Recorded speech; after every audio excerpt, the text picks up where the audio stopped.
So we had a full slate of games on Sunday. Let's go coast to coast, brought to you by Wonderful Pistachios. Starting in Philly on Friday, Joel Embiid left the game with a nasal fracture. The team says he'll be reevaluated in a week. When it rains, it pours. Brian, is this just another fluke injury for Joel? And I got to say, I've never seen a team have this kind of luck, especially with these facial injuries. You don't usually see a guy have 2 facial injuries in his career. This is the 3rd time he's broken a bone in his face in the last 6 years. Plus, he had that episode where he dealt with Bell's palsy last year during the playoffs. I can't believe his misfortune. It is tough. On the other side, though, speaking of availability, Mikal Bridges just played his 500th consecutive NBA game, by far the longest active streak. Cat also had a 2020 night. Brunson dropped 31 in a win over the Magic. DDJ, are they creeping into contender status in the Eastern Conference? Yeah, I mean, what they have decided to do is lean into the fact they have 2 of the best scorers in the league and one of the best duos. 20 and 20 for Towns, Brunson with 30 points. They're going to be hard to beat, but salute to the Magic for sticking in without their 2 best players and making it competitive. From east to west, heading to Phoenix next, KD returned this weekend, and that meant the Suns are back in the win column. They are now 13-2 when KD plays this season. Mark, you talked to him this weekend. What did he say? Yeah, I talked to him after the Jazz game. He said he feels all of his 36 years on this earth. He said he felt like ish lately, but what he's doing now, he's spending more time in the training room, more time icing, more time stretching, knows he's an OG now. Only in the pros will being 36 make you feel like you're an old person. It's not fair. Over to San Antonio, Victor Wembanyama had 20 points, 12 rebounds, 5 assists, 7 blocks, his 8th career game with 20, 10, 5, and 5. Already the most by any active player. The Spurs lost, though. So, Brian, is 500 a realistic goal for San Antonio? Why are we talking about the Wolves? The Wolves won this game, and they won 5 out of 7. Am I wrong? Did the Wolves not win this game? They won the game, and they are rolling. Okay, thank you. Period. Finally, we're heading to Los Angeles. LeBron James returned to the court after missing the last 2 games, giving him a full 8 days off in between games. Lakers hosting the Grizzlies. Bron back, and immediately you see his impact. Yeah, if you give him a lane, he's still going to dunk on your head. Don't give him that lane. And don't give him a lane on the other side. Chase down block. Spry. He's spry. Very spry, very fresh. And what I love is that he does it on both ends, right? Dunks, blocks, assists. AD's having an early MVP year. Great season. AD, 22 points, 10 rebounds in the first half. Now the fourth quarter. Come on, guys. He shoots better every year that progresses in its year 22. Hello. Yeah, they've been playing much better lately. This was not the Grizzlies' best performance. It was not. AD had 40 points, 16 rebounds. LeBron, 18, 8, and 8. Lakers win it, 116, 110. Here's LeBron on his recent time off. You deserve the rest, fam. Man problems there. Had an opportunity to take more days and get my mind, body, and everything just, where I wanted it to be for tonight, and it worked out. If it was just up to me, I probably would have played in that Portland game, and I'm not sure if I'd have played in the Minnesota game, but it would have been hard to keep me, away from it. So I have a team, and, I got to listen to them as well. They look out for my best interest. DDJ, what was the difference in a rested LeBron James last night? Well, you saw right there. You saw a vintage LeBron dunk and then a chase down block. There's no better example of the importance of rest for this dude. And what we also saw here is that the post-game comments where LeBron were important here. He wants to play 82 games. It is up to the Lakers to figure out how to convince him not to do that, because this is the best LeBron we've seen in a while. That grind all through the early of the season was wearing on him, and they need an actual game plan for the rest of the season to maximize him, and that does not include him playing every single game for the rest of the season. I know there was some intrigue about what was going on here because the Lakers listed him as out for personal reasons, but he did this exact same thing last year at the All-Star break. He took the back end of the All-Star break.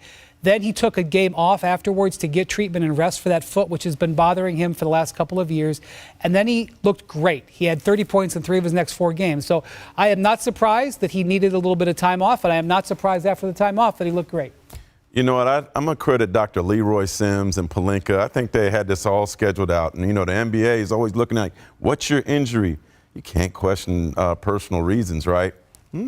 Smart. So I think they had this all planned out. And the Lakers had 5 games from December 1 to the 8th, from December 9th to the 15th, too.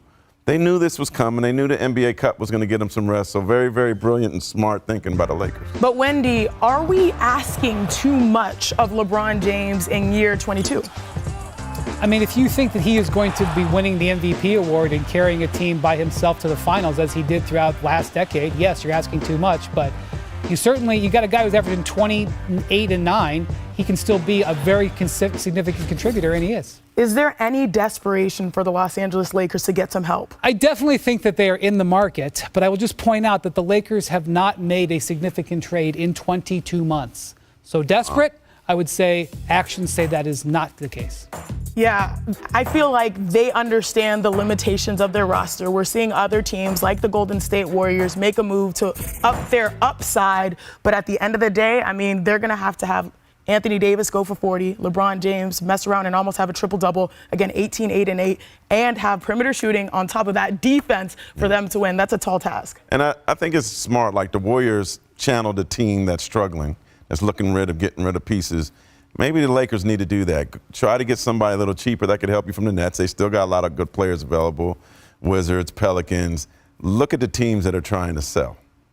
In the bonus, the Thunder, they continue to lead the league in defensive efficiency, and in Saturday's win, they lowered their opponent's scoring average to 103.5 points per game, moving them past the Magic for the best in the league this season. And it's not just that.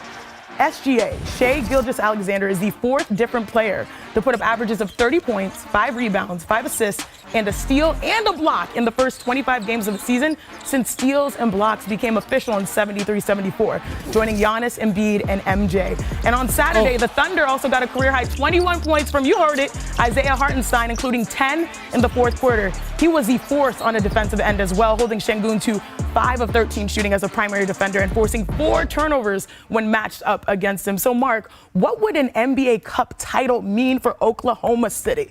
Huge, especially for Shai. I talked to him a couple weeks ago, and he was saying that he felt guilty when they lost in the second round. He felt like he could have been a better leader, taught these guys what it is like to deal with the playoffs and be mentally ready for it. But now this isn't the playoffs, but it's similar. There's a lot of pressure, a lot of money on the line. So if they could win this, if he could lead them to this, I think that the experience that they'll get from winning this without Chet will certainly go a long way once the postseason comes. You just said something. There's a lot of guys on this Thunder roster who haven't gotten their money yet. Shai has his money. That's $500,000, a lot of money. By the way, Shai is having a killer cup so far. He was totally outplayed Luka in the quarterfinals, had a huge second half and leading them over the Rockets in the semis. He has another big game in the championship, gets that cup, gets that MVP. Watch how it affects his MVP status, because I think he's starting a narrative to make himself a serious candidate.